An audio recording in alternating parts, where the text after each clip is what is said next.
Mysterious events that will make you question everything. The Dancing Plague. Picture this, it's June 1374, and contagion is spreading from Aachen in Germany to Cologne, Flanders, Utrecht, and as far as Italy. The result? Exhaustion and even death. The cause? Choreomania. The symptoms? Spontaneous, uncontrollable, and continuous dancing. That's right, random and spontaneous catchy dance fever revealed in crowds of people busting out in the St. Vitus dance until they dropped. Quite literally. The madness was reported to continue as late as July 1518 in Strasbourg. The dancing sickness was started in the street by a woman named Frau Troffea. Within 4 days, she had infected 33 others, and in a month, the number was 400. Many suffered heart attacks and died right there on the makeshift dance floor. Medical science of the day was pretty rudimentary, so no autopsies were carried out. Theories ranged from an itchy skin infection to muscular spasms. But more people wrote it off to a curse by St. Vitus, a Christian saint from Sicily. So prayer and pilgrimages to places dedicated to St. Vitus were conducted all in the name of healing. This seemed to work, affirming the theory of the curse. Goldfish swallowing. The age-old college games of beer pong, flip cup, quarters, and goldfish gulping. Wait, what? Goldfish what?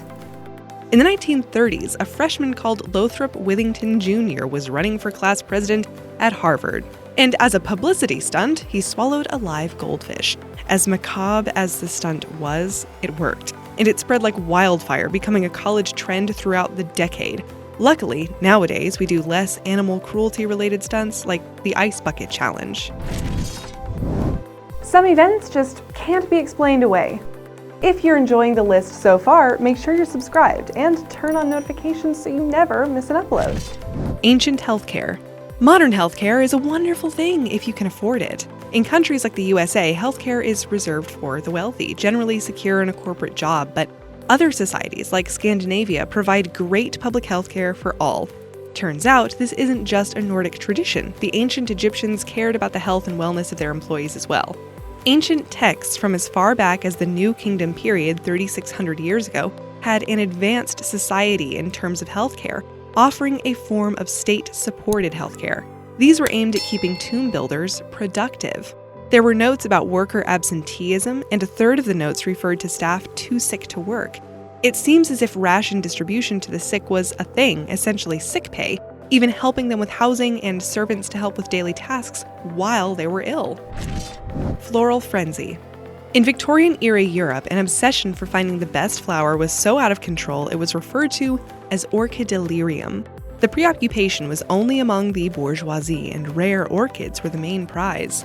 The mania got to the point that the rich hired hunters to travel the world in search of new and rarer species before anyone else. These flowers found during orchid expeditions were sold at auctions, fetching high prices. Since the 19th century, the practice of orchid cultivation began, which to this day remains a very competitive art, even reporting theft and sabotage between orchid collectors. Since 1973, the Convention on International Trade in Endangered Species of Wild Fauna and Flora curbed the enthusiasm by banning the practice of wild orchid collection. The real Wild West. Many passengers who gazed out the train window on the Transcontinental Railroad since it opened in 1869 were disappointed at the lack of Wild West action as had been portrayed in the Western dime novels that were popular at the time. They didn't see any gunfights, no shifty sheriffs or highway bank robbers. So the town of Palisade, Nevada, took it upon themselves to liven the landscape for passers-by. They staged real live Western-style shootouts in the streets, bank robberies, and hightailing heroes. The whole city was in on it. The U.S. cavalry and local Native American tribe were even in on the act. The action for an incoming train was a sight to behold, even if the people of Palisade were just having a good laugh at the passing city folk. Sinking feeling. Violet Jessup has a knack for being in the wrong place at the wrong time. She was the only person alive to be present on 3 of the most infamous ship sinkings of all time.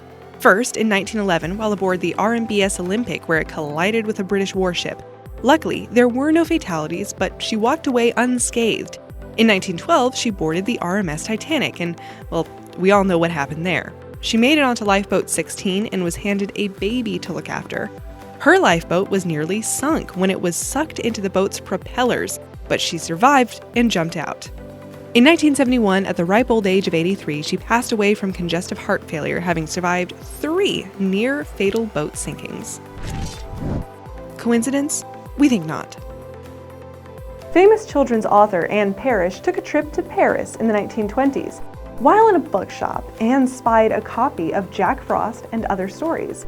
She was telling her husband how much she had loved the book as a child, and as he opened it, they found the following inscription: Anne Parrish, 209 North Weber Street, Colorado Springs. What's in a name? The narrative of Arthur Gordon Pym of Nantucket, a novel by Edgar Allan Poe published in 1838, is the story of a doomed Antarctic journey. In the story, 4 shipwrecked crewmen decide to eat cabin boy Richard Parker to survive. Nearly 50 years later, in real life, when a ship named the Mignonette wrecked in 1884, the crew members floated around in a lifeboat and survived by eating the cabin boy. His name, in real life, Richard Parker. The 2001 Life of Pi makes reference to Poe's literature by naming the much-feared tiger character Richard Parker. The lead character is forced to share a lifeboat with him after a shipwreck. A ship by any other name. In 1898, Morgan Robertson wrote the book called Futility. The story is about the ocean liner Titan, which sinks in April in the North Atlantic when colliding with an iceberg. 14 years later, as if foretelling the Titanic's fate, the exact thing happened. Even more spine-chilling is that the idea of the Titanic wasn't even conceived when the book was written by Robertson. Which of these mysterious events have left you questioning reality? Let me know in the comments below. 1. They called it. Matt Groening and his writing team are geniuses. It's a commonly known fact. But what a few don't know about The Simpsons writer is that he's something of an oracle too. In the 27 years of the show's running, he has predicted too many real-life scenarios in his plotlines that it's impossible to mention here. But here are some of the best. In 1993, an episode parodied famous Vegas magicians Siegfried and Roy. In the episode, the magician's white tiger turned on them while they performed in a casino. 10 years later, after a recent move to Vegas, Roy Horn of Siegfried and Roy was attacked by one of their tigers. An eerie coincidence too accurate for comfort. In 1995, The Simpsons introduced us to the idea of the Apple Watch, with a character having a watch they could speak through like a phone. Only 20 years later, Apple would make it a reality.